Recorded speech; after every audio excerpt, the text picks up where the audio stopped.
दासोऽस्मि। ॐ अक्षरमहं पुरुषोत्तमदासोऽस्मि। ॐ अक्षरमहं पुरुषोत्तमदासोऽस्मि। ॐ श्री स्वामिनारायणाय नमः।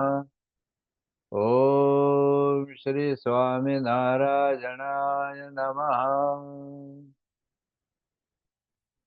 હવે મહારાજ કહે છે કે અમને સોનું, રૂપું, હીરો તથા કચરો તે બે સમ વર્તે છે. હવે આમાં તો આપણે પ્રેક્ટિકલી કઈ બહુ દેખાય નહીં કે ભાઈ સોનું મહારાજ નાખી દેતા હોય કચરામાં. કચરો છે ને કચરા પેટીમાં નાખાય, પથરા પણ જ્યાં ત્યાં નાખી દેવાય. પણ સોનું, રૂપું અને હીરો કે મહારાજે કે કચરા પેટીમાં નાખી દીધું હોય એવું આપણને આખા જીવનમાં ક્યારે દેખાતું નથી.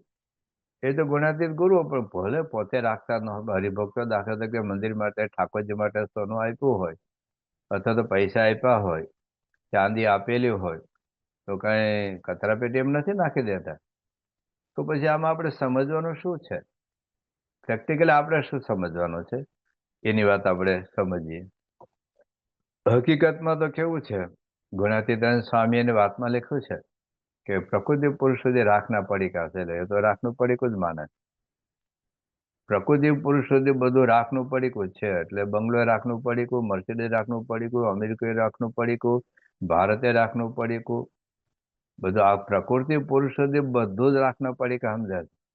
અને ઢૂસાનો વેપાર એવું ગુણાતીતાનંદ સ્વામી કહે છે. એટલે એમની દ્રષ્ટિમાં તો આ પંચ વિષયના જગત તો કાક વિષ્ઠા જેવું છે એવું મહારાજે પણ વચનાવતમાં વાત લખી છે. પણ છતાં શ્રીજી મહારાજ આપણે જોઈએ છે કે એમણે કસકસર પણ કરી છે. ઠાકોરજીનો પૈસો છે, ઠાકોરજીનો પૈસો સાચવેલો છે.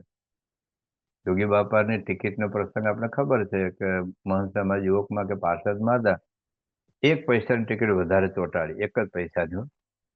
તો યોગી બાપા શું બોલ્યા કે કેમ 1 પૈસાની ટિકિટ વધારે ચોંટાડી? એ પૈસાની ટિકિટનું એડજસ્ટમેન્ટ કરી રાખવું, એ બધી જુદા જુદા પૈસાની ટિકિટ રાખવી. આ પૈસો નો તમારા બાપનો, ઠાકોરજીનો પૈસો. હવે જેને પ્રકૃતિ પુરુષ સુધી રાખના પડીકા દેખાતા હોય, સોનું, રૂપું અને કચરો સમાન દેખાતો અને 1 પૈસાની ટિકિટ વધે તો શું એમ? પણ એ ઠાકોરજીનો પૈસો માનીને સાચવે. ગુણાતીતાનંદ સ્વામીના વખતમાં એક વાણંદ હતો જે સંતોને વર્તું કરતા હતા, મુંડન કરતા હતા, અને 1 પૈસાનો ફી વધારે, 1 જ પૈસો. અને એ વખતે તો 4 પૈસાનો આનો હતો ને 16 પૈસાનો રૂપિયો થતો હતો. 16 પૈસાનો રૂપિયો, 4 પૈસાનો આનો. હવે એ વખતે 1 પૈસો એને વધાર્યો મુંડન કરવામાં. તો યોગી ગુણાતીતાનંદ સ્વામી કે આ વધારેલો ભાવ આપણને પોસાય નહીં. એટલે એને ભગતજી મહારાજને કહ્યું, ગુણાતીતાનંદ સ્વામી કે પ્રાગજી તું આ સંતોનું વતું કરીશ? તો કે હા, કારણ કે આપણે વાણંદને વધારે પૈસા નથી આપવા. તો ભગતજી મહારાજે 6 મહિના સુધી સંતોનું વતું કરેલ, 1 પૈસો વધારે ન આપ્યો. અને પછી પહેલા થયું આટલું બધી મારે આ મુંડન કરવાના પૈસા જાય છે, 300 સંત હોય તો 300 પૈસા તો મળે, કઈને આપણે ભાવ વધારે નથી લેવાનો. પછી મુંડન કરતા થયા. પણ ગુણાતીતાનંદ સ્વામી 1 પૈસો પણ વધારે નહોતો આપ્યો. મારે કહેવાનું એ છે. પ્રમુખ સાહેબ મહારાજ વર્ષો પહેલા પેલા દાંત હતા ને જૂના, તો દાંતનો કચરો ભરે ને સળી, એ જમાનામાં 1 રૂપિયાની 700 સળી આવતી હતી, આખું બોક્સ આવે. તો પ્રમુખ સાહેબ મહારાજ એ સળી કાઢવા ગયા, એમાં હેઠી પડી ગઈ. એટલે સંતો એક ડબ્બીમાંથી બીજી સળી આપી, કારણ કે એના પેલી નીચે પડી છે લઈ લે. તો ધૂળમાં પડેલી હતી, પણ તો એ કે બીજી સળી બગાડવાની જરૂર નથી. તમને ખબર છે પ્રમુખ સાહેબ મહારાજ કોન્ટેક્ટ લેન્સ પહેરતા, તે વખતે લેન્સ રાત્રે કાઢે તો લિક્વિડ નાખે, તો લિક્વિડ લૂછવા માટે ટીશ્યુ પેપર રાખતા. એ ટીશ્યુ પેપર, એ એકનું એક ટીશ્યુ પેપર 2-3 વખત વાપરે. તો ટીશ્યુ પેપરની કિંમત કેટલી? તો આટલી મોટી સંસ્થા. બીજી બાજુ પ્રમુખ સાહેબ મહારાજ કરોડો રૂપિયા રાહત કાર્યમાં ખર્ચે. ભુજનો ભૂકંપ હોય, અતિવૃષ્ટિ હોય, અનાવૃષ્ટિ હોય, કેટલકંપ હોય, સ્કૂલો હોય, હાઈસ્કૂલો હોય, હોસ્પિટલ હોય, મોબાઈલ હોસ્પિટલ હોય, કરોડો અબજો રૂપિયાનું સમાજની સેવા માટે ખર્ચા કરે, પણ પોતા માટે 1 પૈસો પણ વધારે વાપરે નહીં, એ બગાડવા દે નહીં. એટલે અહીંયા સમજવાનું એટલું છે કે જો એમાં માલ મનાતો હોય તો પછી આવી સમાજ સેવા કરે નહીં. પણ એમ છતાં ઠાકોરજીનો પૈસો છે એમ પોતે સાચવે છે. હવે આપણે અહીં શું સમજવાનું? એ તો ગુણાતીત ગુરુ તો સાધુનો નિયમ પાડે છે એટલે તો બરાબર છે, પણ હવે આપણે શું સમજવા કે સોનું રૂપું એટલે આપણા ઘરમાં હોનું હોય કે કચરા પેટીમાં ન નાખી દેવાય, રૂપ હોય કચરા પેટીમાં ન નાખી દેવાય, પૈસા બેંકમાં મુકાતો તિજોરીમાં જ મુકાય. પણ ગીતાનો જે આ શ્લોક છે, સમ લોષ્ટાશ્મ કાંચન, સમાન લોષ્ટ એટલે ડેપું, અશ્મ એટલે પથ્થર અને કાંચન એટલે સોનું. આ ગીતાનો શ્લોક છે. પણ આપણે શું સમજવાનું છે? તો એક તો એક વાત છે કે પ્રલોભનમાં ન ફસાય આપણે. જો ખરેખર જેમ કોઈ ઢેફું હોય, ઢેફાનું કોઈ પ્રલોભન આપે, ઢેફાનું પ્રલોભન આપણને આપે તો આપણે એમાં પ્રલોભનમાં લેવાય ખરા? તો હોનાની વીંટી આપે તો તરત લઈ લઈએ. તો શ્રીજી મહારાજ એક વાત આ કરે છે કે અધ્યાત્મની તુલનામાં ભગવાનની તુલનામાં આ બધું કેવું છે કે બધું પથ્થર કચરો અને ઢેફા જેવું છે. જ્યારે કઠોપનિષદમાં વાત આવે છે કે જ્યારે નચિકેતાએ યમરાજાને પૂછ્યું કે કેટલાક એવું કહે છે કે મૃત્યુ પછી આત્મા રહે છે, અને કેટલાક એવું કહે છે મૃત્યુ પછી આત્મા રહેતો નથી, તો આત્મજ્ઞાન મને આપો. હવે 5 કે 11 વર્ષનો છોકરો ત્યાં યમરાજાના દ્વારે ઉભો છે અને યમરાજા જે પ્રલોભન આપે છે કઠોપનિષદમાં અને ગાંધીનગર આપણે જે વોટર શો છે આના ઉપર જ છે કે તું એલા આ જ્ઞાનને શું કરતો, ત્રિલોકીનું રાજ્ય લઈ જા, અપ્સરાઓ લઈ જા, આટલું આયુષ્ય બધું જ આપે. પણ નથી કહેતા કે તવે વાહ તવ નૃત્ય ગે તે નાન્યમ વરમ નથી કહેતા ઋણ, મારે કશું જ જોઈતું નથી, મને આત્માનું જ્ઞાન આપો બસ, બીજું કઈ મારે જોઈતું નથી. બૃહદારણ્યક ઉપનિષદમાં જ્યારે યાજ્ઞવલ્ક્ય ઋષિ એ તપ કરવા માટે જતા હતા, અને 2 પત્ની હતી, મૈત્રેયી અને કાત્યાયની. એટલે બેને બોલાવીને કીધું કે તમે જે કઈ મારી મિલકત છે, મિલકત બીજું શું હોય, ત્યાં ગાયો હોય ને બીજું કઈ જે થોડું ઘણું જમીન હોય કે તમે 2 ભાગ પાડી લો. તો મૈત્રેયીએ પૂછ્યું કે ઇયમ પૃથ્વી વિતેન પૂર્ણા સ્યાત તેન કિમ અમૃતા શ્યામેતિ. શું કહ્યું કે ઇયમ પૃથ્વી, આ પૃથ્વી વિતેન પૂર્ણા સ્યાત, પૈસાથી આખી ભરેલી હોય, પૈસાથી. ધારો કે $100 કે 100 રૂપિયા નોટની આખી, વખતે તો નોટો હતી નહીં, પણ ધારો કે આ હીરા માણેક મોતી અથવા તો સિક્કાથી આખી પૃથ્વી ભરેલી હોય. ઇયમ પૃથ્વી વિતેન પૂર્ણા સ્યાત તેન કિમ અહમ અમૃતા શ્યામિતિ, એનાથી મને અમરત્વ પ્રાપ્ત થાય. તો યાજ્ઞવલ્ક્ય કે ના, અમૃત તત્વ છે ન આશા અસ્તિ, અમરત્વની કોઈ આશા નથી, જીવિકામેવ, એનાથી આજીવિકા ચાલે. એ વખતે ભારતની નારી મૈત્રી, વૈદિક કાળની એક સ્ત્રી શું કહે છે કે એના ના અમૃત શ્યામેતી તેન કિમ અહમ કોરિયામેતી, જેનાથી મને કોઈ અમરત્વ પ્રાપ્ત ન થાય, એ સંપત્તિને મારે શું કરવી છે બોલો? કેટલું પ્રલોભન, આખી પૃથ્વીનું રાજ મળે. નચિકેતા ત્યાં કરી દો, મને જ્ઞાન આપો. મૈત્રી કે મને જ્ઞાન આપો, આ સંપત્તિ કદાચ આખી પૃથ્વી ભરેલી હોય પૈસાથી, મને આપી દો. એન ન અહમ અમૃત શ્યામેતી, જેનાથી મને અમરત્વ પ્રાપ્ત ન થાય, તેમ કિમ અહમ કોરિયામેતી, એને મારે શું કરવું? આ જ પ્રશ્ન જ્યારે ભગતજી મહારાજ ઉપર ગુણાતીતાનંદ સ્વામી રાજી થયા, ત્યારે ગુણાતીતાનંદ સ્વામી કહ્યું કે પ્રાગજી તું માગી લે, શું જોઈએ છે? સ્વામી મારે કઈ જોતું નથી. ત્યારે ગુણાતીતાનંદ સ્વામી કહ્યું કે પ્રાગજી તું એમ ના માનીશ કે હું કઈ નહીં આપી શકું, હું તો સાધુ છું, પણ મારું કયું શ્રીજી મહારાજ કરશે અને તું માગીશ તે મળશે. ત્યારે ભગતજી મહારાજ કહ્યું ને મારે કઈ જોતું નથી. તો ગુણાતીતાનંદ સ્વામી કહ્યું કે પ્રાગજી હું તારા પર બહુ રાજી છું, તું ઘેર જા, તને 60,000 રૂપિયા મળશે, સંસાર ચલાવજે, અને અક્ષરધામમાં તો હું તને લઈ જઈશ. તો જેના માટે આપણે તપ કરીએ, સેવા કરીએ, કથા કરીએ, પ્રવચન કરીએ, મંદિરમાં આવીએ, ઘર સભા કરીએ, રવિ સભા કરીએ, તો અક્ષરધામ માટે છે. હવે ગુણાતીતાનંદ સ્વામી હું તો અક્ષરધામ તો આપી જ દેવાનો છું, અને હવે તું ઘેર જા. 60,000, એ વખતે 60,000. હવે ગુણાતીતાનંદ સ્વામી વખતમાં સોનાનો ભાવ કેટલો હતો? 50-60 રૂપિયા તોલું હશે કદાચ, એનાથી ઓછું હશે. મારા જમાનામાં મને 250 રૂપિયા તોલું હોનું હતું, હું નાનો હતો ને ત્યારે. તો ગુણાતીતાનંદ સ્વામી વખતમાં તો કેટલા 10-12 રૂપિયા કદાચ તોલું હોનું હોય ને, અત્યારે કેટલું 1.25 લાખ રૂપિયા છે. તો એ ભાવ પ્રમાણે પૈસાનો ભાવ ગણો, ગુણાતીત વખતમાં 60,000, તો અત્યારે કેટલા થાય? પણ એ વખતે ભગતજી મહારાજ બોલ્યા શું કે સ્વામી, મેં 13 વર્ષ સુધી ગોપાલ સ્થાનનો સમાગમ કર્યો અને આટલા વર્ષથી હું આપનો સમાગમ કરું છું, 9 વર્ષથી મેં ક્યારેય સાંભળ્યું નથી જગતમાં ક્યાં સુખ હોય. તો ખરેખર આપ મારા પર રાજી હો તો મને જ્ઞાન આપો.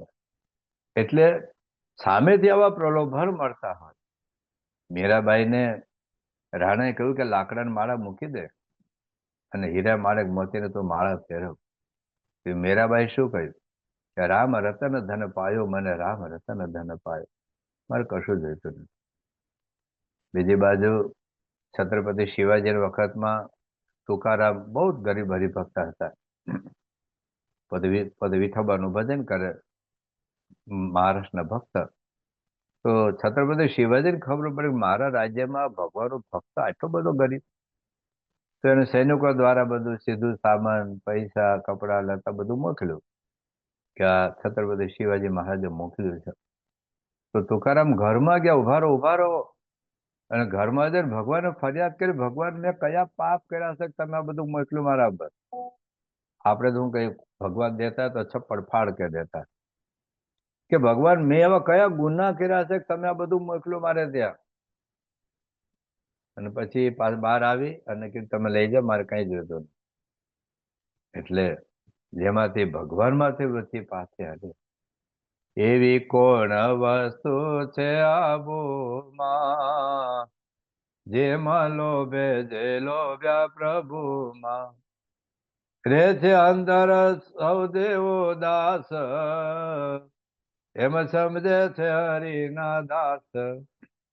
શું એવી કોણ વસ્તુ છે આબોમાં, જેમાં લોભે જે લોભ્યા પ્રભુમાં, રે છે અંતરે સૌ દેવો દાસ, એમ સમજે છે હરિના દાસ.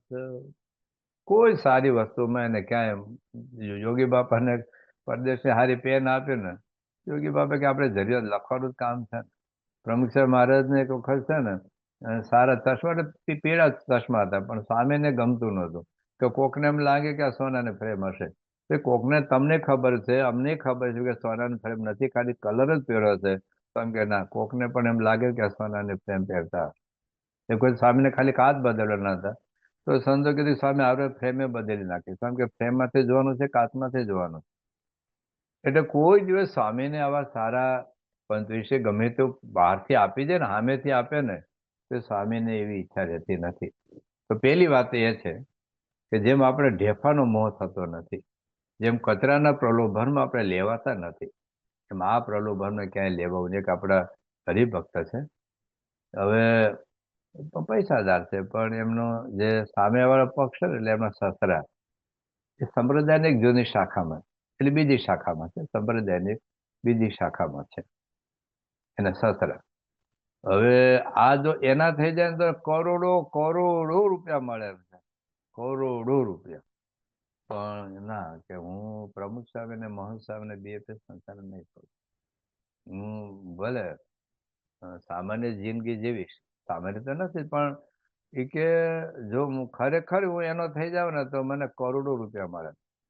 તો ઘણી વખત કેવું છે કે બીજા આપણને જાવડલાલી આપે, માન સન્માન આપે, સારા ઉતારા આપે, મોસ્ટ વીઆઈપી રૂમો આપે.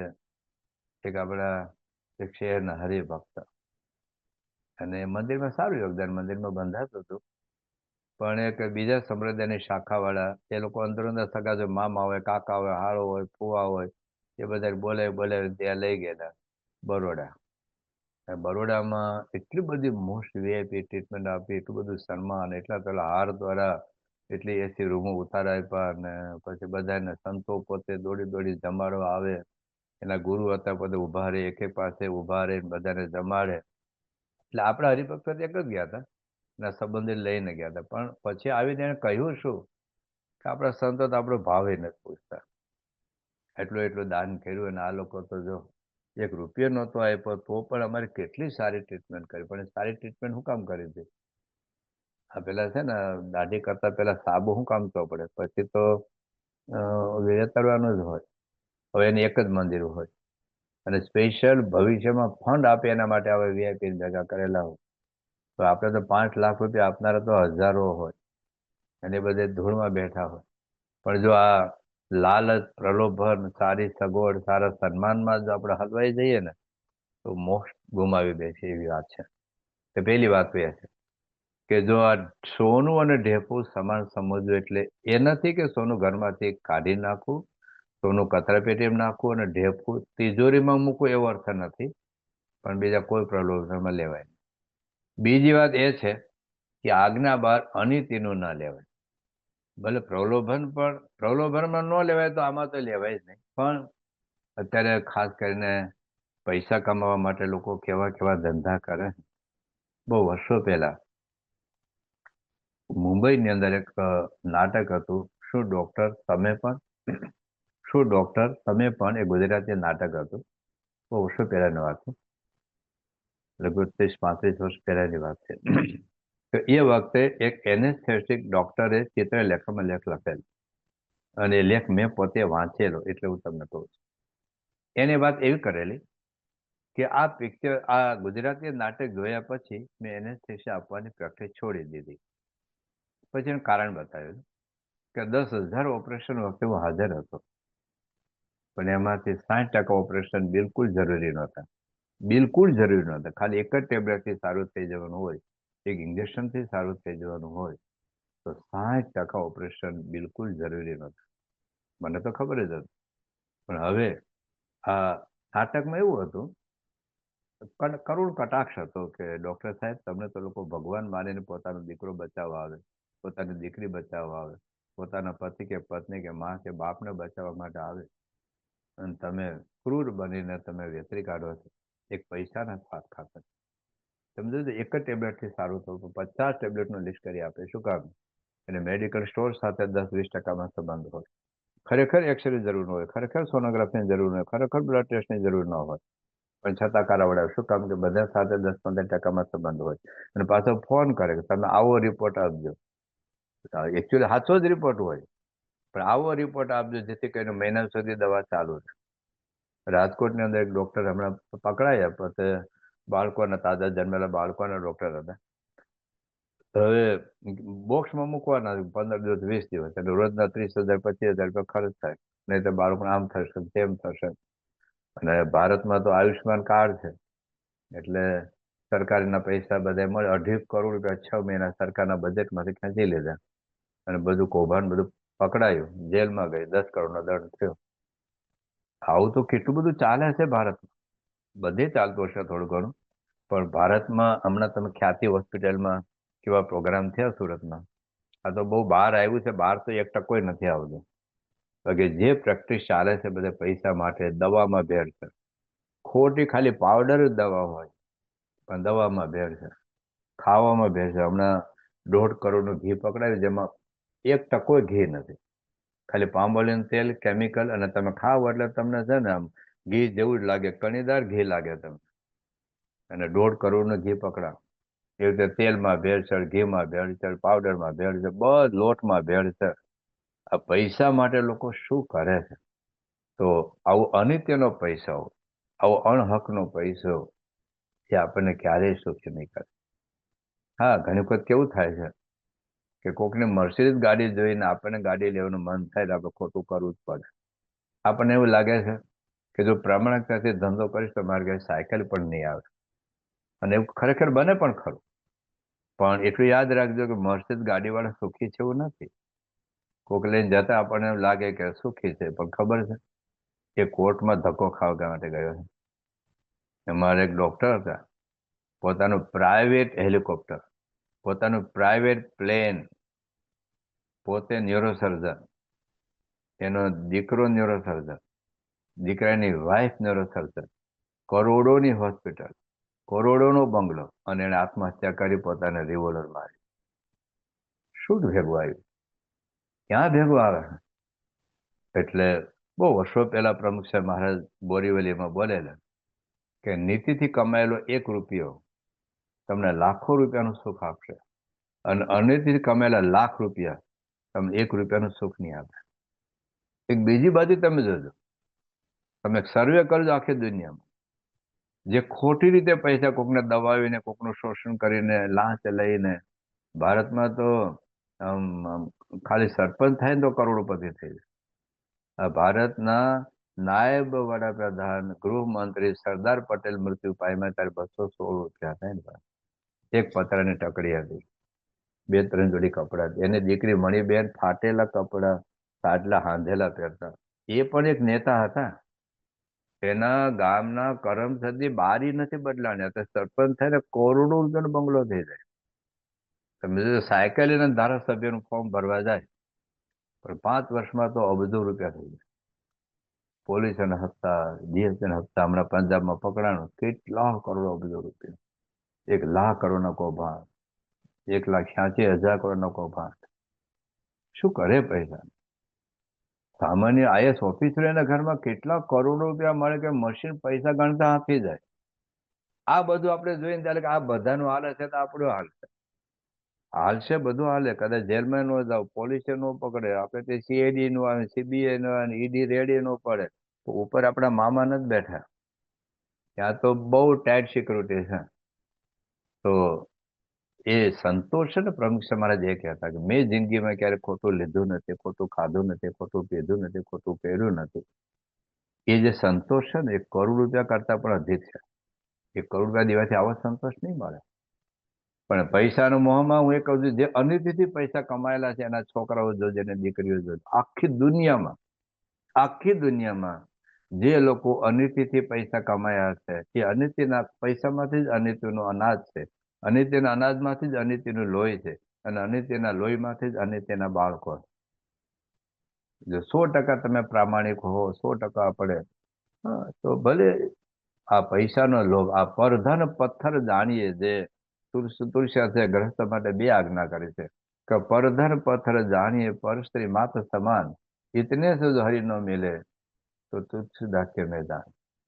એટલે જિંદગીમાં આવા બધા એવું ઘણું કરીશું, પૈસા લીધા પૈસા આપતા નથી, આવતો જન્મ આપવા પડશે. કર્મનો સિદ્ધાંત નહીં છોડે આપણને. કેટલા બધા કોને લીધા ને કોને દીધા, આવતો જન્મ આપવા પડશે. યાદ રાખજે, એ હારો થઈને લેવા આવશે, જમાઈ થઈને લેવા આવશે, ડોક્ટર થઈને લેવા આવશે, ગાડીનું રિપેર કરનારો કોઈક એ લઈને કોઈ પણ રીતે પૈસા જશે. કર્મનો સિદ્ધાંત છોડશે નહીં તમે. ઘણી વાર જોયું છે, બાળક જન્મે ને 2 દિવસમાં મૃત્યુ પામે અને 25 લાખ ખર્ચા કરીને જતો રહે. 25 લાખ ખર્ચા કરીને જતા રહે, 2 દિવસ જન્મે, કેટલાક તો 2 કલાક જ જીવે.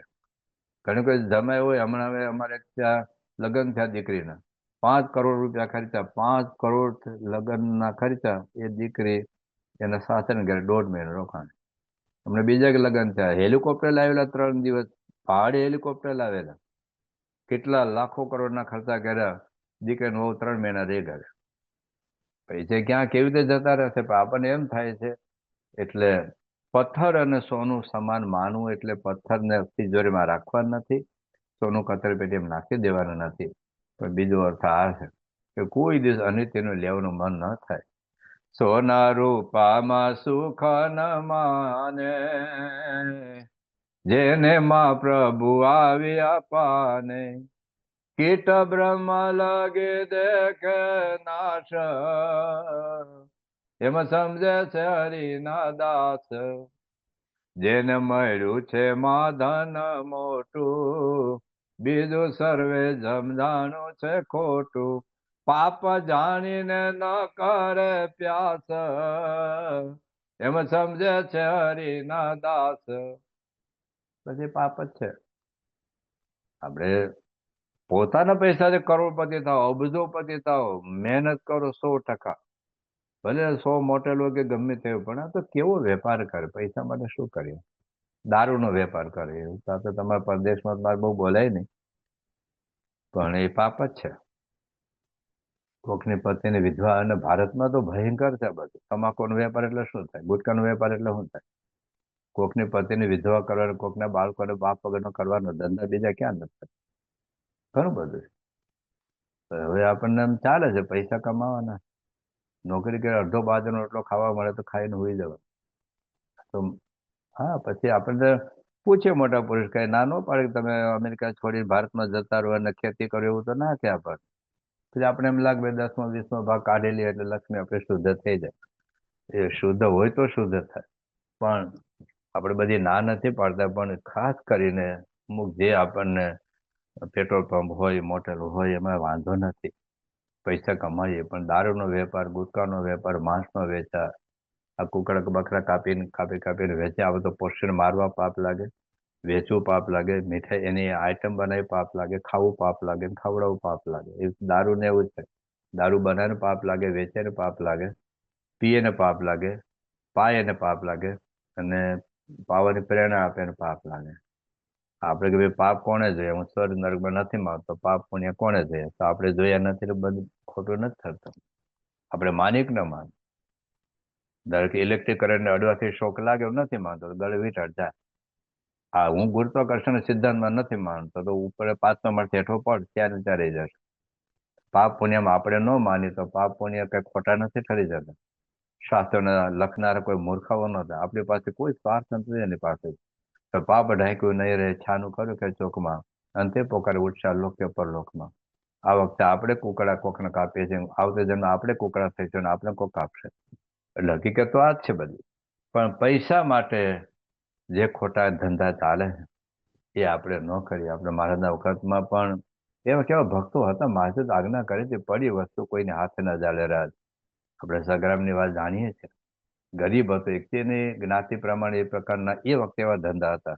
અત્યારે એવું આપણે નથી કહેતા, પણ આ જ બધા ધંધા હતા. એને બદલે ચાંદીનું કરવું મળે અને ધૂળ નાખી દે ને એની પત્ની કહે કે હું તો પાછું ધન ધૂળ જ સમજુ. બસ આને ધૂળ સમજા કહેવાય. કોઈ દિવસ ગમે તેવું આપણને લેવાનું મન ન થાય તો એ સમજ.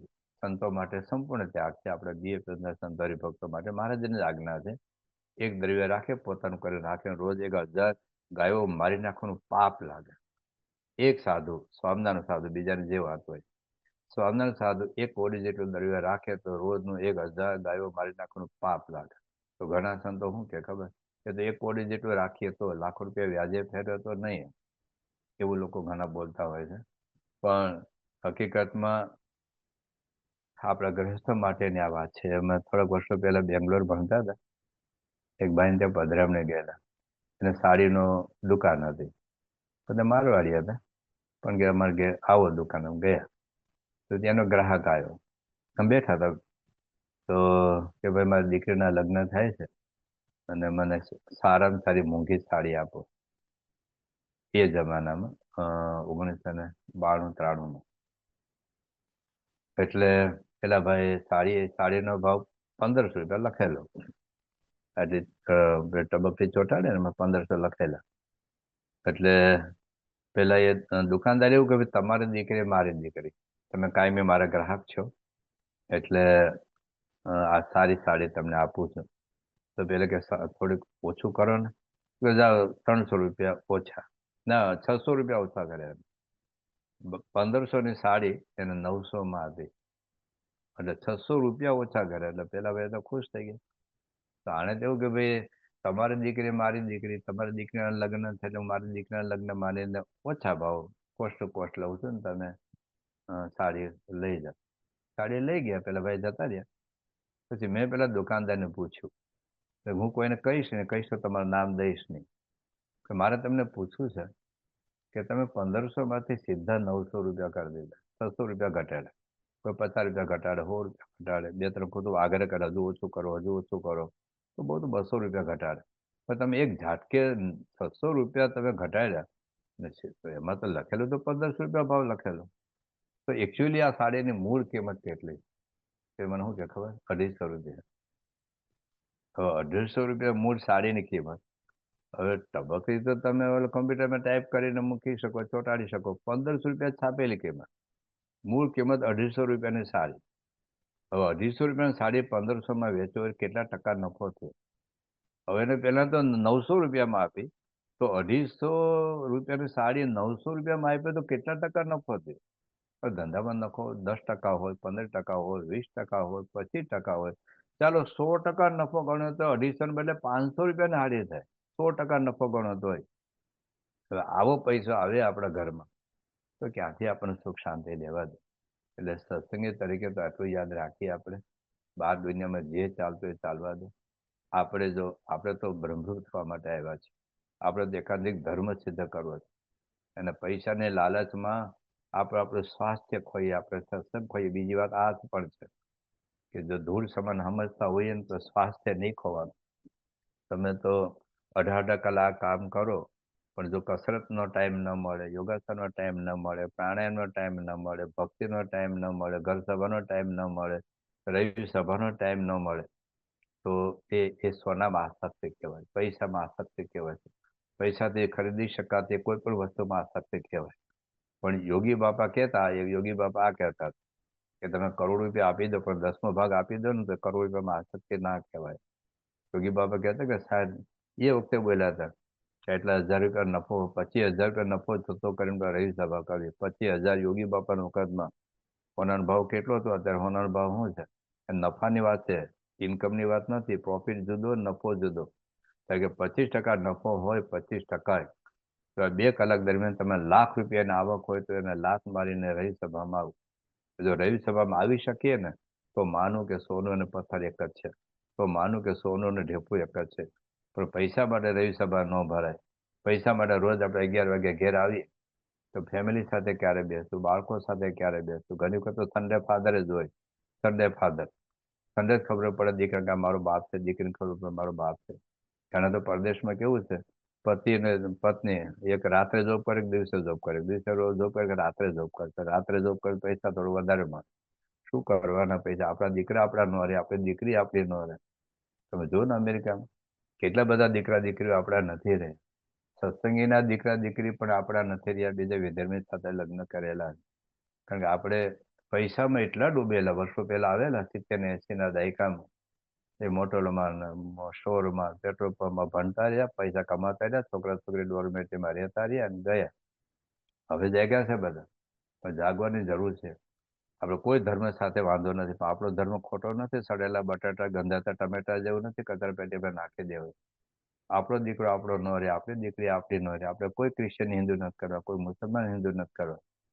આપણે તો આપણા દીકરા આપણે રહેવા જોઈએ ને, દેશમાં હોય કે પરદેશમાં હોય, બધી જગ્યાએ. પણ મૂળ પૈસાના મોહની અંદર આપણે એટલા ડૂબેલા છે, નથી આપણે બાળકો સાથે બેસતા, નથી દીકરા દીકરીઓ સાથે બેસતા, નથી એનું કઈ.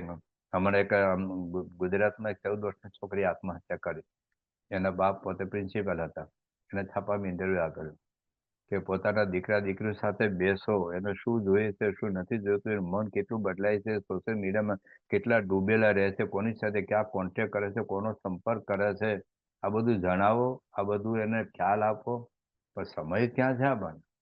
એટલે એટલું યાદ રાખીએ કે કશું લાવ્યા નથી, કશું લઈ જવાના નથી. જન્મ્યા ત્યાંથી જરૂર જાણો મરવાનું છે માતેજી, આવ્યા ત્યારે શું લાવ્યા ને શું લઈ જાવો સાથે. શું લાવ્યા હતા બોલો? આવ્યા ત્યારે કશું ઢેપું નહીં, હોનાની વીંટી નહોતા લાવ્યા. અને જવાના ત્યારે શું લઈ જવાના છે આપણે? આપણા દાદા ને એના દાદા, એના દાદા, એના દાદા, એના દાદા ગયા. કોઈ ઢેપું લઈને નથી ગયા ખેતરમાં. આપણી દાદી ઘરમાંથી ચમચી લઈને નથી ગઈ. એનો અર્થ એવું નથી કે ના કમાવું, પણ કમાવાની પાછળ આપણી પેઢીઓ ખોઈએ, આપણા બાળકો ખોઈએ, આપણા સત્સંગ ખોઈએ, આપણા વચરામૃત વાંચવાનો ટાઈમ ન મળે, સ્વામીની વાતો વાંચવાનો ટાઈમ ન મળે, જીવન ચરિત્રો વાંચવાનો ટાઈમ ન મળે, હિન્દુને પાછા છાપા વાંચવાનો ટાઈમ મળે, ક્રિકેટ જોવાનો ટાઈમ મળે, ફૂટબોલ જોવાનો ટાઈમ મળે, રીલ જોવાનો ટાઈમ મળે. પણ આ જે અતિ અગત્યનું કરવાનું છે એ આપણે જો ન કરીએ, કેટલા કેટલા રાજાઓને રાખ થઈ ગઈ, કેટલા અકબરોની કબરો થઈ ગઈ. પૂછો નેપોલિયન ક્યાં છે અત્યારે? પૂછો સમ્રાટ સિકંદર ક્યાં છે અત્યારે? શું લઈને ગયા? પૂછો અમેરિકાના બધા રાષ્ટ્રપ્રમુખો અત્યારે હું ક્યાં છે ને હું લઈને ગયા? પૂછો ભારતના કરોડો અબજો રૂપિયા કૌભાંડો કરનારા કેટલા કબરમાં હોઈ ગયા અને કેટલાક રાખ થઈ ગઈ છે. કોણ લઈ ગયા? શું લઈ ગયા છે? બહુ સરસ મજાની એક વાત લખી છે સમ્રાટ સિકંદર માટે.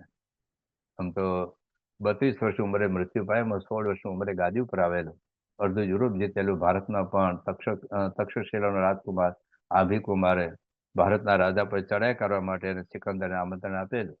આ ઘર ઉપર ઘર જાય દશા થઈ હતી, પણ એક સાધુને લાત મારે. સાધુએ કીધું તું તો લૂંટારો છે, સમ્રાટ તો હું છું, તું તારા દેશમાં રોટલો વચ્ચા મળે જ કઈ ભીખ માગવા આવ્યો? મારા દેશને લૂંટવા માટે આવેલો છે.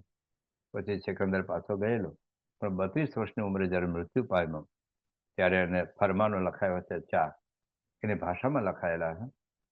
સત્ય ઘટના છે, એના પુસ્તકમાં છે કે મૃત્યુ વખતે એને 4 ફરમાનો લખાવેલા.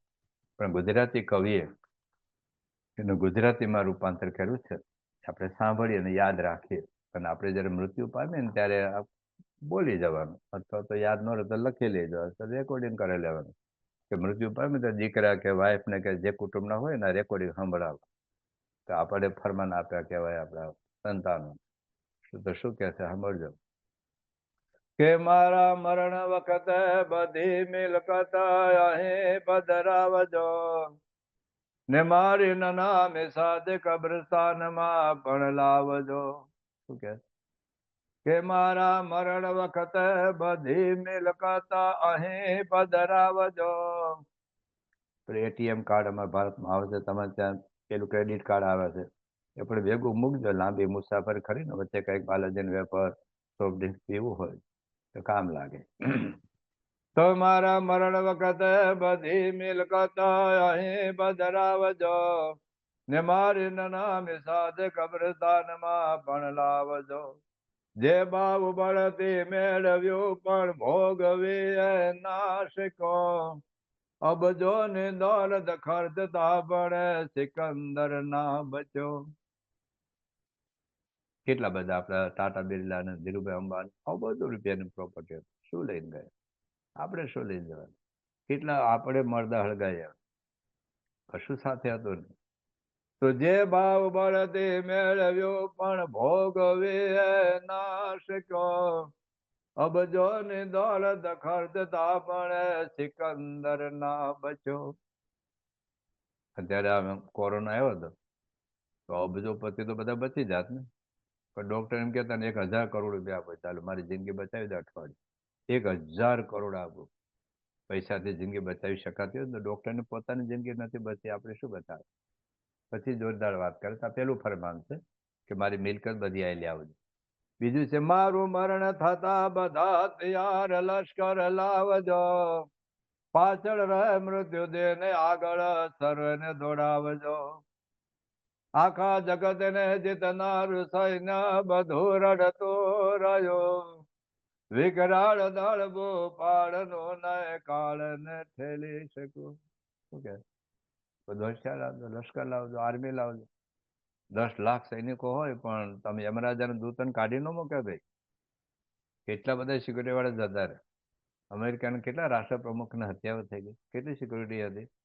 અમારા ભારતના વડાપ્રધાન ઇન્દિરા ગાંધીની કેટલી સિક્યુરિટી હતી, સિક્યુરિટી વાળા જ ઉડાડી દીધા. રાજીવ ગાંધીની કેટલી સિક્યુરિટી હતી, પણ છતાંય ગયા ને. એટલે કોઈ લશ્કર કામ લાગવાનું નથી આજનું કોઈ પણ. આ બધા મિસાઇલ હોય ને બધા કેવી ભાત ભાતની મિસાઇલો છે, ભાત ભાતના રાફેલ પ્લેન છે ને, કે દુશ્મને મારવામાં કામમાં લાગે, પોતાનું મૃત્યુ નહીં અઠાવી શકાય. તમે યમરાજાના દૂતને એક શ્વાસ કોઈ વધારી શકે એમ નથી, એક શ્વાસ. એટલે આ બીજું ફરમાન છે કે કોઈ લશ્કર કામમાં લાગવાનું નથી, કે મૃત્યુ એ મૃત્યુ છે. પછી ત્રીજું કહે છે કે મારા બધા વૈદો હકીમોને અહીં બોલાવજો, ને મારો જનાજો એ જ વૈદોને ખભે ઉભરાવજો. શું? વૈદો એટલે ડોક્ટર. દુનિયાભરના ટોપ લેવલના બધા ડોક્ટર ભેગા કરો, વિશ્વભરના, અને આપણો એક શ્વાસ તો વધારી શકે ને. ડોક્ટર પોતે પોતાની જિંદગી નથી બચાવતા, પોતાના પપ્પા પોતાનો દીકરો, કોઈ ડોક્ટરની પત્ની તો 200 વર્ષ જીવી જોઈએ ને. કોઈ ડોક્ટર પત્ની હોય તેનો પતિ તો 150 વર્ષ જીવવો જોઈએ ને. પતિ પત્ની બે ડોક્ટર હોય તેનો દીકરો તો 250 વર્ષ જીવવો જોઈએ ને. બધી ખબર છે દવા, પછી એનો અર્થ એવો નથી ડોક્ટર દવા ન કરવી એમ.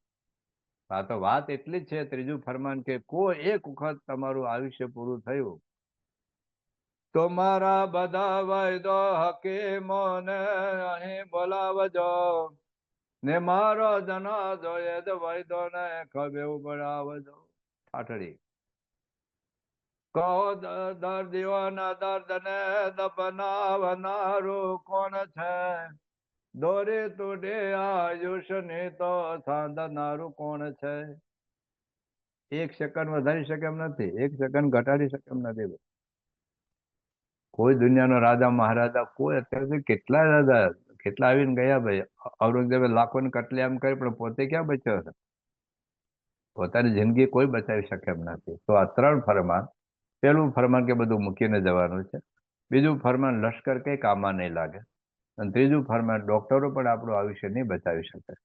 અને છેલ્લે વાત કરે છે કે ખુલી હથેળી રાખીને જીવો જગતમાં આવતા, ખુલી હથેળી રાખીને જીવો જગતમાં આવતા, ને ખાલી હાથે સૌ ધનવા જગતથી ચાલ્યા જતા. આ એક વાક્ય યાદ રહી જાય ને તો ખોટા કામ ન થાય, ખોટા પાપ ન થાય, ખોટા પૈસા ભેગા ન થાય. જે પૈસા છે એને સાચવવાના છે, પણ ભક્તિ થાય, સેવા થાય. આજે લાખો હરિભક્તો આ સંપ્રદાયની સેવા કરે તો એનો અર્થ એ થયો કે આપણે ધૂળ સમાન માની છે, આપણને સંકોચ નથી થતો. સ્વયં બાપા માગે છે ને આપણે આપી દઈએ છીએ. પણ મહારાજે એ વાત કરી કે ધર્મ માટે પણ ચોરી ના કરવી. ધર્મ માટે ચાલો આપણે 1 કરોડ રૂપિયા ચોરી કરીને પછી 10 લાખ રૂપિયા ધર્મદાન આપી દઈએ, એવો ધર્મદાન કોઈ અર્થ નથી. બાકી 100 રૂપિયા આપો તો ચાલશે, રૂપિયો દાનમાં આપશો તો ચાલશે. પણ કૌભાંડો કરીએ, 1 લાખ કરોડના કૌભાંડો કરીને પછી આપણે અમુક કરોડ રૂપિયા આપી દઈએ તો ભગવાન તો બધું જુએ છે. તો એક બહુ અદ્ભુત વાત કરે છે કે ખુલી હથેળી રાખીને જીવ જગતમાં આવતા, ને ખાલી હાથે સૌ ધનવા જગતથી ચાલ્યા જતા. યૌવન ફના જીવન ફના જર ને જવાહર પણ છે પના, પણ પરિણામ મળશે પરલોકમાં પાપના કે પુણ્યના. એટલું જઈ જશે. યૌવન ફના કેટલી જોવાની જતી, તો મારે ધોળાવાળ જતા કઈ કયા દેશે ધોળવાળ ખબર જ નથી તારી. તો યૌવન ફના જીવન ફના, રોજના 2 લાખ જાય છે પૃથ્વી પર, રોજના 2 લાખ. આપણો ઘણ ક્યારે બજારો નીકળી જાય કઈ નક્કી નથી. તો યૌવન ફના જીવન ફના જર ને જવાહર પણ છે બના. ગમે એટલું સોનું, હીરા માણેક ચાંદી સોનું હોય, આ બધા તૈમુર લંગ ને મોહમ્મદ ગોરી ને મોહમ્મદ ગજની કેટલું હોનું, કરોડો અબજો રૂપિયાના ઈંટો ભરી ભરી લઈ ગયેલા બધા. હું લઈ ગયા ને ભેગું ચાલે, જેટલા મંદિરો લૂંટા, જેટલો ભારતનો ખજાનો લૂંટો લોકોએ, શું લઈ ગયા. તો યૌવન ફના જીવન ફના જર ને જવાહર પણ છે બના, પણ પરિણામ મળશે પરલોકમાં પાપના કે પુણ્યના. જે પુણ્ય કર્યું હશે એ સાથે આવશે, ને પાપ કર્યું હશે એ સાથે આવશે. એટલે આપણે સમજવાનું એટલું છે કે જીવનમાં ક્યારેય ખોટું કરવું નહીં, ખોટું લેવું નહીં, ખોટું ખાવું નહીં, ખોટું પીવું નહીં. અને ભગવાનની દયાથી, બાપાની દયાથી આપણે એવા દુનિયાભરમાં લાખો હરિભક્તો એવા છે કે જે ગમે તેવા પ્રલોભનમાં લેવાતા નથી, લાંચ રૂશ્વતમાં લેવાતા નથી, કોઈ ખોટો ધંધો કરતા નથી એવા. અને સાવ ગરીબ હોય, સાવ ગરીબ હોય, સાવ આદિવાસી ઝૂંપડામાં જીવતો હોય, પણ કંઈક સોનું મળ્યું હોય, ઘરેણું મળ્યું હોય. આપણે ખાલી સારંગપુર ઉતારામાં જે બધા કામ કરતા હોય, ઉતારના શાશ્વત કરનારા, તો લાખો રૂપિયા, કોઈનું પાકીટ ભૂલી ગયા હોય, કોઈનું મોબાઈલ ભૂલી ગયા હોય, ઓફિસમાં આવીને આપી જાય. દિલ્હી અક્ષરધામમાં એવા બધા સ્વયંસેવકો સાવ ગરીબ હોય, ઓછો પગાર હોય, 7-8 હજાર જ પગાર હોય, 1 લાખ-2 લાખની વસ્તુ મળી હોય તે આપી જાય. તો હજારો હરિભક્તો છે. આપણે હરિભક્ત છે ત્યાં રાજકોટમાં રહે છે, શૈલેષભાઈ સપકરીએ.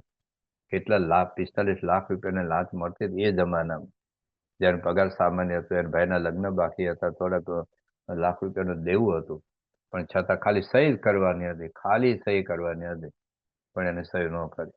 આપણે ઘણા હરિભક્તો છે કે જે બેંકમાં હોય, કોઈ જજ તરીકે હોય, લાખો રૂપિયા મળતા હોય, પણ લોકોએ નથી લીધા. આ ખાલી આટલું જજમેન્ટ, આમને બદલે આમ કરો, આમને બદલે, અને બધે બારી તો હોય જ બધી જગ્યાએ. કરોડ કરોડ, 2-2 કરોડ, 5-5 કરોડ રૂપિયાનું પ્રલોભન આપ્યું છે, પણ લોકો દઈ ગયા નથી. બેંકમાં જો ઘણી વાર લોન કરવાની, લોન આપવાની હોય ને, એમાં કેટલા 1%, 2%, ઘણું બધું લોકો લેતા હોય છે. પણ એવા હજારો છે કે જેને 1 પૈસો ઓરનો લીધો નથી, પ્રસાદ પડી કોઈ લીધો નથી. તો આવી એક પ્રામાણિકતા છે ને, એને સંતોષ થાય. અને એ સાચું અધ્યાત્મ. તિલક ચાંદલો કરીએ, પૂજા કરીએ, ઘર સભા કરીએ, રવિ સભા કરીએ, અને આટલું જો પૈસામાંથી આપણને મોહ છૂટતો ન હોય તો એ આપણા માટે ખોટું છે. અમેરિકામાં આપણે એક હરિભક્ત છે, હવે CFI ની અંદર એમને સેવા કરવા આવવાનું હતું, પણ કંપની વાળાએ કાંઈ એને રજા ન આપી. ત્યાં તો 15 દિવસે રજા આપે, વધારે તો મળે નહીં. અને કાં નોકરી છોડવી પડે. નોકરી છોડવી પડે તો જે CFIમાં સેવા કરવી, આર્થિક સેવા કેવી રીતે આપી શકાય. પણ આને તો પછી નોકરી છોડવા તૈયાર હતા. પણ હવે એમાં થયું એવું કે એક વખત પગાર લઈને આવતા હતા અને આમને પોતે કલાક પ્રમાણે પગાર ગણ્યો તો $84 વધુ થતો હતો. તો એને ગાડી પાછી વાળી. ને જે પગાર ચૂકવનાર હતો એને કે ત્યારે મને કેટલો પગાર આપ્યો તો ગણતરી કરે કે મારે ગણતરી બરાબર છે, બરાબર પરફેક્ટ પગાર આપ્યો. એને એવું હતું કે આને પગાર ઓછો પડ્યો છે. પગાર ઓછો પડ્યો છે એટલે વધારે પગાર લેવા માટે આવ્યો હતો. પેલા એ કહ્યું ના પગાર બરાબર છે ને, કેલ્ક્યુલેશન બરાબર કરેલું છે. તો આને ફરી બતાવ્યું કે જો એકચ્યુઅલી તારા પગાર પ્રમાણે $84 તે મને વધુ આપી દીધા, $84 મને વધારે આપી દીધા છે. તો પેલો તો ઘા ખાઈ ગયો કે આવો તો પેલો જ મેળો જે વધારે પૈસા પાછા આપવા આવ્યો. પછી એને તો પાછા આપી દીધા. પણ ઉપર એને વાત કરી તો એનો જે ડાયરેક્ટર કે જે એનો કોઈ હોય મુખ્ય વ્યક્તિ એને પછી આપણા હરિભક્તને બોલાવ્યો તો રાજી થઈ ગયા. એને અઠવાડિયે પગાર પણ વધારી દીધો. એટલું જ નહીં, CFM આવવા માટે 3 મહિનાની રજા એને ફાળવી દીધી. તો આવું થાય. આપણા લંડનના બે ભાઈઓ છે, એટલે ઘરાણા ઓલે ઘડિયાળ લેવા ગયેલા અને એ બહુ વર્ષો પહેલાની વાત છે. એ ઘડિયાળ 7.5 લાખ રૂપિયાની એક ઘડિયાળ હતી. તો બે ભાઈ હતા. બેને એક ઘડિયાળ લેવાની હતી તો 15 લાખ રૂપિયા ચૂકવી દીધા. અને પેલા ભાઈ ઘડિયાળનું પેકેજ કરીને આપ્યું. આ ઘેર આવ્યો તો બેને બદલે 3 ઘડિયાળ હતી. બેને બદલે 3 ઘડિયાળ. તો આપણે તો કઈ ચોરી કરી નથી, પેકેજ તો એ લોકો કરેલું. પેકેજ લઈને આવતા ને ઘેરે ખોલ્યું તો બેને બદલે 3 ઘડિયાળ હતી. એટલે હવે શું કરે, આપણે તો શું કહ્યું, બાપાનો રાજીપો એમ. બાપાને બહુ સેવા કરીને તો બાપાએ સામેથી આપી દીધા. પણ પેલા ભાઈ ગયા પાછા, કે આ તમારું બિલ, આ ઘડિયાળમાં કેટલી ઘડિયાળને બિલ છે કે 2 ઘડિયાળ. આ પેકેટ ખોલો, કેટલી ઘડિયાળ છે તો 3 ઘડિયાળ હતી. પેલો બિચારો સાંજે છે ને બધો સ્ટોક ગણતો હતો, એમાં ઘડિયાળ ઓછી હતી. એટલે આને એક ઘડિયાળ વધુ અપાઈ ગઈ હતી. અને પછી તો આટલી મોંઘી ઘડિયાળ 7.5 લાખ રૂપિયાની ઘડિયાળ એ વખતે એને પાછી આપી દીધી. તો પૈસાદાર તો ઠીક છે, પણ નાના નાના ગરીબ લોકો પણ આપણે એટલા બધા હરિભક્તો છે કે ના પૂછો વાત. તો આવી એક પ્રામાણિકતા આપણા જીવનમાં હોવી જોઈએ. તો પહેલી વાત એ છે કે સોનું પથ્થર એ સમાન માનવો અર્થ એ કે પ્રલોભનમાં ન લેવાય. બીજું અનિશ્ચિત ન થાય. ત્રીજું એના માટે ક્લેશ કંકાસ ન થાય. ખાસ કરીને અમારા દેશમાં તમે જુઓ, બે ભાઈના એક ચાસ જમીન માટે ઝઘડાઝઘડી થાય.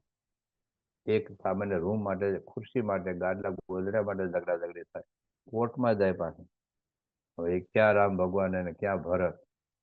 રાજ્યનો ત્યાગ કરે રામ ભગવાન જંગલમાં ગયા, ભરતે રાજ સ્વીકાર્યું નહીં. અને મમ્મીને આભાર નો માન્યો. મમ્મી કઈ બહુ આભાર, થેન્ક યુ, મને બધું આપી દીધું, પહેલા એને કાઢ્યો જંગલમાં. એ ભરત અને રામ જેવા સંબંધો જો આપણા ઘરમાં થાય, પૈસા માટે ક્યારેક ક્લેશ કંકાસ ન કરો. મોટા ભાઈ તું લઈ જા, નાનો ભાઈ તું લઈ જા, સંપીને જીવન ભાઈ સર કઈ લેવા દેવા નથી. એટલે એક ત્રીજી વસ્તુ આ છે, જો ખરેખર આપણે ઢેફા માટે નથી ઝઘડતા, કોઈ પથ્થર માટે નથી ઝઘડતા એમ, સોનું ને રૂપું કે પછી એના માટે ક્યારેક ક્લેશ, ખાસ કરીને કુટુંબની વાત છે. બીજાનું લઈએ એ અનીતિનું કહેવાય. તો કુટુંબ એના માટે બાપ દીકરા ઝઘડા, ભાઈ ભાઈના ઝઘડા, ક્લેશ કંકાસ થાય. મોટા હંમેશા મોટું દિલ રાખવું. નાનો ભાઈ તું લઈ જા, નાનો મોટો ન સમજતો કે તું લઈ જા, ચાલે મને ભગવાન આપી દેશે. તો આપણે બે ભાઈ સંપીને રહીએ, બસ બસ સંપીને રહીએ, અગત્યનું છે. તો એ એક વાત છે. ચોથી બાજુ જતું રહે તો દુઃખ ન થાય. આપણા ખેતરમાં ધારો કે ઢેફું હોય, એ ઢેફું પડી જાય તો કે આપણે દુઃખ નથી લાગતું. એના સંસાર છે, જતું રહે ક્યારે. સાચીમાં વખતમાં આશાભાઈ બધી મિલકત બળી ગઈ. તો એ દરમિયાન સાચીમાં પાછા ધર્મ તો લેવા માટે આવેલા, પણ એને વ્યાજે લઈને પૈસા આપ્યા. ખાવાનો ખીચડીનો દાણો નહોતો, બાજુમાં ખીચડી લાવીને ખાધે, બધું જ જતું રહ્યું. પણ છતાં એને કોઈ હર્ષ શોક નહોતો. તો ઘણા બધા દેશ પરદેશમાં એટલા બધા હરિભક્તો છે જે મિલકત બળી જાય, કોઈક ચોરાઈ જાય, લૂંટાઈ જાય, કોઈક લઈ જાય, કઈ નહીં, ભગવાન ઈચ્છા આપણું હતું જ નહીં. શાસ્ત્રમાં એવું કીધું પાપ ગયું. તો નિર્ગુણદાસ સ્વામી કીધું, સ્વામી કયું પાપ? આટલા વર્ષથી તમારી ભક્તિ કરશે, પાપ શેનું? તો પછી શાસ્ત્રીમાં કે ભગવાન સિવાય ક્યાં વૃત્તિ રહી જાય ને પાપ છે. પણ ટૂંકમાં ઘણું બધું જતું રહે. બહુ વર્ષો પહેલા અમારા ભાવનગરમાં દિનેશ ગઢાડિયા હતા, બહુ જોરદાર હતા અને 2-2.5 વર્ષનો સત્સંગ. પણ એટલી બધી જબરજસ્ત એની અધ્યાત્મ માર્ગમાં પ્રગતિ હતી કે સંતો બાપા બધા બહુ જ રાજી હતા. પણ અચાનક એક્સિડન્ટમાં ધામા જતા રહ્યા. પણ શરૂઆતમાં એને જ્યારે ધંધોનો વિકાસ કર્યો ત્યારે એની એક ઓફિસ ભાવનગર હતી અને ત્યાં મુંબઈ હતી. તો મુંબઈમાં ગઠિયો છે ને કંઈક ગમે તે બહાના કાઢીને 25 લાખ રૂપિયાની હીરા લઈ ગયો અને પછી એક પૈસો ન મળ્યો.